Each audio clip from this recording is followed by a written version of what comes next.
Hi guys, welcome to Short Nail Life. So in today's video, we are doing this very beautiful abstract nail design, and I am so obsessed with this look. I think it turned out so cute. There is one thing I would like to change, but I'll tell you guys about that later. But I'm just so happy with the way this turned out. This is just so cute. I love it. So let's just begin the video. So to start off, I'm going to use this Thin Pink by Vanessa, and I'm going to build the nails up with it. Please ignore the fact that the hand is sitting on my light. Unfortunately, my nephews broke the butterfly that I usually use in my videos. It's easily to fix. I just need to go get some super glue and it'll be back in the videos. But right now I have to do what I can, and it's going to have to sit on the light for a couple of videos probably. But I'm just doing my regular build routine. You guys see me do this plenty of times. I'll explain it better at the next nail. And I'm only building 2 nails today because it's repetitive. I did all 4 nails the same way, so I didn't want to have you watching the same thing 100 times. But I do want to say, build your nails what is comfortable for you. I don't know why. I was watching somebody's video the other day and I was like, why don't I build my nails like that? And it came to me, the reason why is because if I did, I would definitely have thin nails and I would be missing spots. So yeah, do what's comfortable for you. Even though everybody seems to build their nails a certain way, do the way that is more comfortable for you. That's all I'm going to say, because I've seen a bunch of techniques and I just kind of came to the conclusion that this is the best for me. But I just do a slip layer and then I get a bigger bead and I float it to the sides of the nails. I did go higher up with this nail because I felt like I don't know, I felt like I needed to do it higher now for some reason. I don't know. It made sense to me at the time, but I can't remember why I actually went higher up. You don't have to if you don't want to. I'm just floating the product to the sides. Now I'm doing another slip layer, and I do flash cure. I only cure about 15 to 20 seconds. And this is my cuticle bead, so I try to make sure this is as good as it can get, or at the cuticle area, and then I drag it down. I really don't focus too much on the side walls. I do go back over them to make sure it's no gapping, like it doesn't pull in. But yeah, I don't really fuss too much with the side walls because that's what the first bead was for.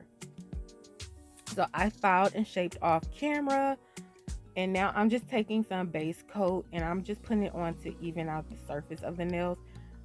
I'm doing this now because I have so much base coat, and this base coat is thin. It's a little thick, but it's not too thick. I can't describe the consistency because it's not medium, but it's not thin as well.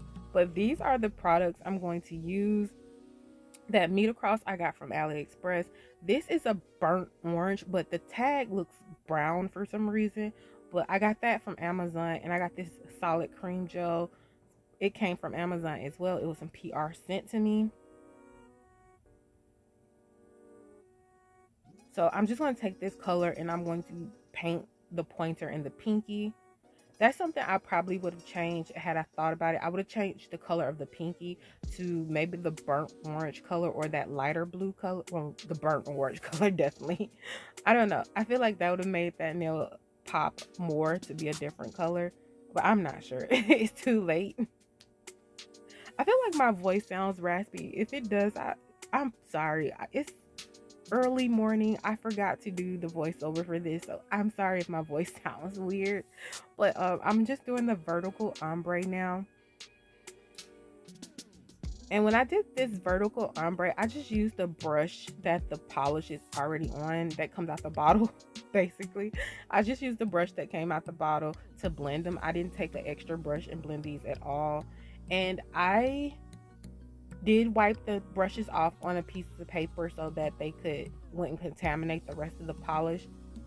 But I did this like multiple times. It looks like I did it like a couple of times the way it's edited, but I did this until I was satisfied with the blend.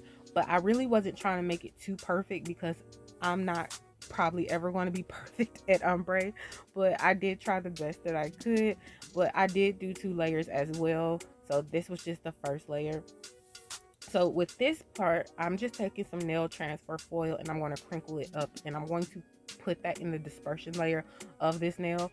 I honestly just wanted to know what it would look like on the nail if it was just in a dispersion layer, because I don't usually do that. I always use foil glue. I don't put it in the dispersion layer. And I was just curious, to be honest, and I kept it because I loved it. I thought it was really cute and added a little something to the nail. I know some people probably won't like it, but I thought it was really cute. But it really wasn't what I was going for or what I was going to do. I just was kind of curious at that time, but I loved it, so I kept it. So now I'm just wiping some alcohol on the nail because that foil, it got everywhere for some reason. It detached from the paper and kind of got on all of the nails. So I was just trying to clean it up so it wouldn't be trapped in this layer right here, this top coat layer. And I'm going to top coat everything but the ring finger.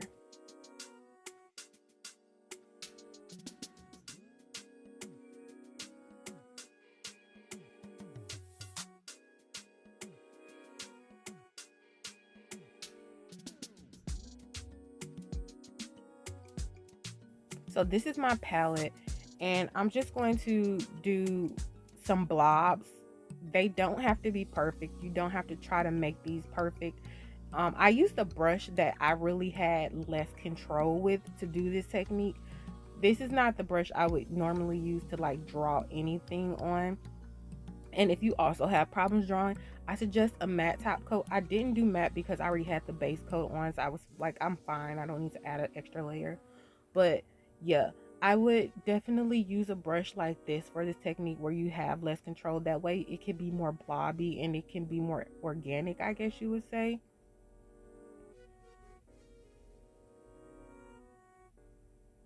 And this is just like a thicker brush, which is why I wouldn't use it. It's thicker. It's kind of shorter too, but I would use a short brush, but I usually don't use one this short, but it is thicker. I'm going to end up cutting the bristles. I've already cut the bristles of some of the other brushes I have, but for right now I just haven't cut this one. But yeah, eventually I will, and I'll probably have more control over this brush then.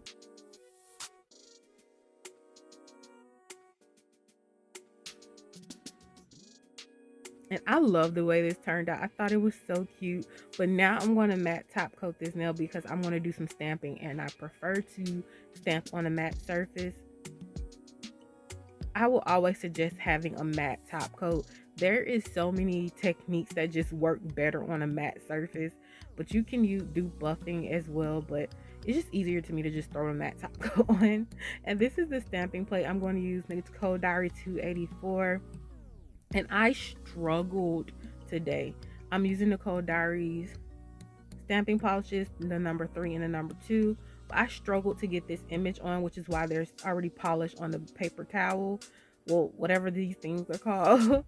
And when I finally was like, you know what, I give up. Whatever comes out on this stamping layer, I'm just going to use it. And that's when it turned out perfect. And because I was struggling trying to pick it up, but that's when it turned out perfect, when I was like, I give up. It doesn't want to work with me.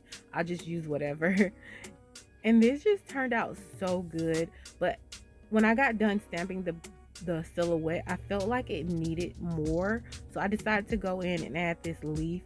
But you really can't see it on camera. It's more impactful in person, but on camera, as you can see, it's kind of faint, but it is so pretty, and I feel like it just added to that nail.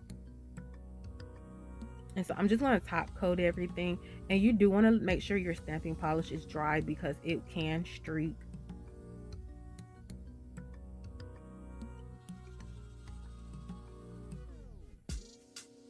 So now I'm just going to use this rhinestone glue, and I'm going to put that on the nail. I don't recommend this rhinestone glue, but I'm trying to use it up, and I just haven't gotten to the point where I've used it up yet.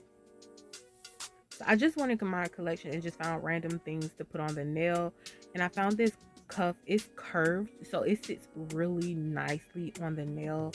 And then I found this triangle, and I felt like the triangle needed more, so I just added some rhinestones above and under it. I believe I used about a 5 and a 3. I didn't use any big sizes. And I also put some caviar beads on off camera because they are a headache and a pain to work with, and they just roll everywhere when I'm trying to film. So yeah, I did put them on off camera, and this is how it turned out. I think it is so pretty and I love it. But earlier in the beginning of the video, I told you guys I would change one thing, and that is the pinky. I feel like it's too plain. Like, I wish I knew how to jazz that up, and I was thinking I could have probably took that orange and like drew some lines above it and under it, just lines, and that would have took it to the next level. But I'm not sure. I would love to hear you guys' opinion on how you would transform that pinky. But I just want to say thank you guys for joining me. I do new videos every Tuesday and Friday. Please feel free to like, comment, and subscribe. I want you guys to have an amazing day. Bye.